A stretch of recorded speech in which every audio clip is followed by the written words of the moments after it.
The story opens in Star City, introducing us to Jubal Slade, a despicable billionaire and co-founder of the stock trading platform Green Arrows Trading. Pacing his luxury penthouse, Slade arrogantly boasts on the phone about his elite security detail. He coldly mentions that anyone who crosses him ends up exactly like Oliver Queen, implying that a powerful figure named Hammond was responsible for Queen's demise. Slade reveals he recently funneled $300 million into Hammond's political action committee as payback after Queen took his company. But Slade's arrogance is instantly shattered. His guards, Hammond's personal stock of ex-military killers, are silently and violently eliminated by Green Arrows. Panicking, Slade runs into the adjacent room, only to find a bloodbath. One surviving guard calls out to him, but his face is grotesquely mutating, the result of a highly toxic poison laced on the arrows. Desperate, Slade tries to run and begs for his life, offering to pay whatever the assassin wants. But the absolute Green Arrow simply appears from the shadows, utters the words "an example," and executes him on the spot. The narrative cuts to the fallout on social media and news broadcasts, revealing the grim truth about Jubal Slade. He wasn't just a tech entrepreneur, he was the absolute universe's equivalent of Jeffrey Epstein, surrounded by horrific allegations of human trafficking and abuse. Because of this, the public isn't mourning his death, they are making memes out of it. However, the internet quickly connects the dots. Oliver Queen, the other co-founder of the platform, had his own murdered body washed ashore months prior with his head bashed in. With both billionaires dead, conspiracy theories erupt across the city. Meanwhile, we are formally introduced to Dinah Lance. Her background is intense.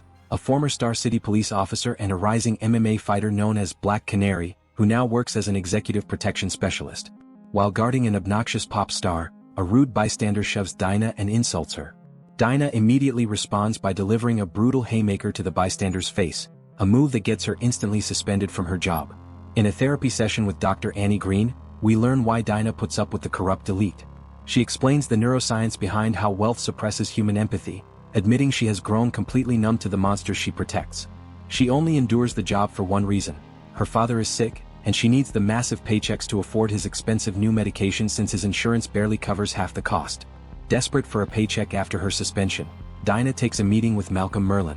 He offers her a highly lucrative, yet morally bankrupt assignment: protecting Reese Tyler, a despised pharmaceutical CEO responsible for an opioid crisis that killed 1 million people.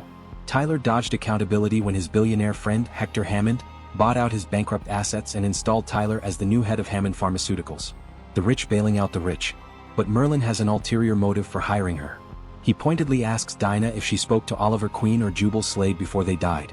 This triggers a flashback to 8 years ago, revealing a massive twist.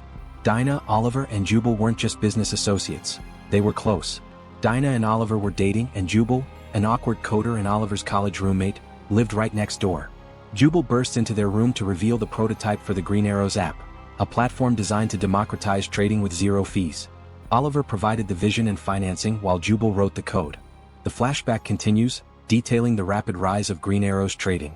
With Oliver becoming the handsome face of the brand and Jubal handling the code, the platform exploded to 10 million users, turning them both into billionaires.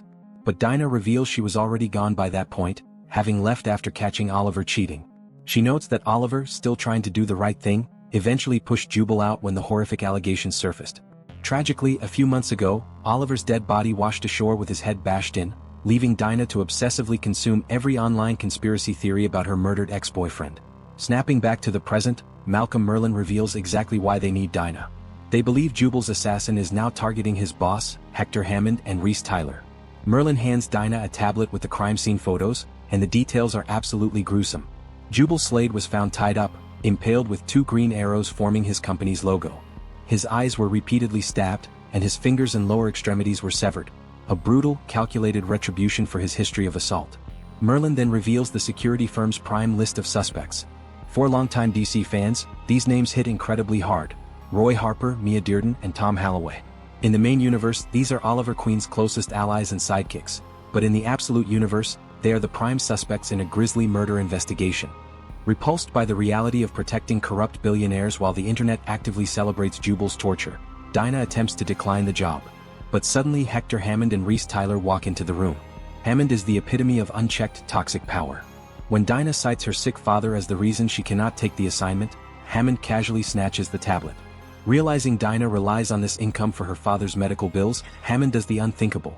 He accesses the system and instantly deletes her father's health insurance coverage. He cruelly tells a shocked Dinah to go home, take a selfie of her defeated face, and show up on Monday grateful to be employed. Defeated, Dinah returns home to her father, Larry Lance. In a heartbreaking internal monologue, we learn her father is a proud, third-generation police officer who has never trembled in his life. But now, he shakes with guilt, knowing his medical needs are forcing his daughter to protect the very monsters he despises. He blames himself for failing to make his daughter's life easier. With no other choice, Dinah reports for her first day on the job. The assignment is highly unusual. Hammond and his heavily armed team of ex-military killers are breaking into Oliver Queen's secret doomsday bunker, his Arrow Cave. Hammond is desperately searching for a specific secret that Oliver hid away. But as they forcefully damage the power lines to break in, they trigger Oliver's lethal defense system. Booby traps activate and arrows rain down from the shadows. Dinah's combat instincts immediately kick in, and she successfully snatches a flying arrow right out of thin air to save Tyler, signaling that all hell is about to break loose. The chaos inside the Arrow Cave escalates immediately. Reese Tyler is struck by an arrow, and his face begins to grotesquely mutate, confirming the arrowheads are laced with that same terrifying poison. Before anyone can react, another arrow carrying a grenade embeds itself into a luxury car. The massive explosion sends shockwaves through the bunker, throwing Dinah and the remaining guards to the ground. Emerging from the roaring flames is the absolute Green Arrow. Blazed by the firelight, he looks like death incarnate, a fully realized, menacing force of nature. Dinah struggles to her feet, her combat instincts telling her to protect her clients, but she is completely paralyzed by what she witnesses. This Green Arrow's speed and form are inhuman. He fluidly splits his bow into dual curved blades, effortlessly and brutally slaughtering Hammond's highly trained ex-military killers in mere seconds. Dinah is left questioning what kind of monster fights like this. Cutting through the entire squad, the vigilante finally corners a terrified Hector Hammond. Pinning the billionaire down, Green Arrow snarls, "You know what you did. Oliver Queen, you had him killed." Desperate and begging for his life, Hammond blurts out a massive confession. "That wasn't me. I didn't kill him. It was Carter." But the vigilante is completely devoid of mercy. Declaring that it is time they all finally face the consequences, he swings his blade and violently severs Hammond's hand. As Hammond screams in agony, Dinah finally draws her handgun and fires at the vigilante. Strangely, the Green Arrow, who just massacred a room full of heavily armed guards without breaking a sweat, immediately flees at the sound of her gunfire. This subtle retreat strongly implies that whoever is under that hood knows exactly who Dinah Lance is. As Dinah applies a tourniquet to Hammond's bloody stump, she has a chilling internal realization. She admits she isn't sure what is more disturbing, the sheer brutality she just witnessed, or the dark fact that she is secretly smiling while watching this corporate monster suffer. The story jumps forward to the aftermath. With the fire extinguished and Hammond rushed to the hospital, Dinah and Malcolm Merlin scour the ruined bunker for clues. They discover that the explosion jarred loose a fake wall, revealing a hidden chamber that hasn't been accessed in months. This is it, the secret Oliver Queen was hiding and exactly what Hector Hammond came looking for. But what they find inside defies all logic. Lying on the floor is the corpse of a young boy. He has clearly been dead for a while, yet his body hasn't decomposed. Instead, his pale flesh is grotesquely covered in dozens of fully formed eyeballs. Staring at the horrifying anomaly, Dinah is left with a chilling final thought.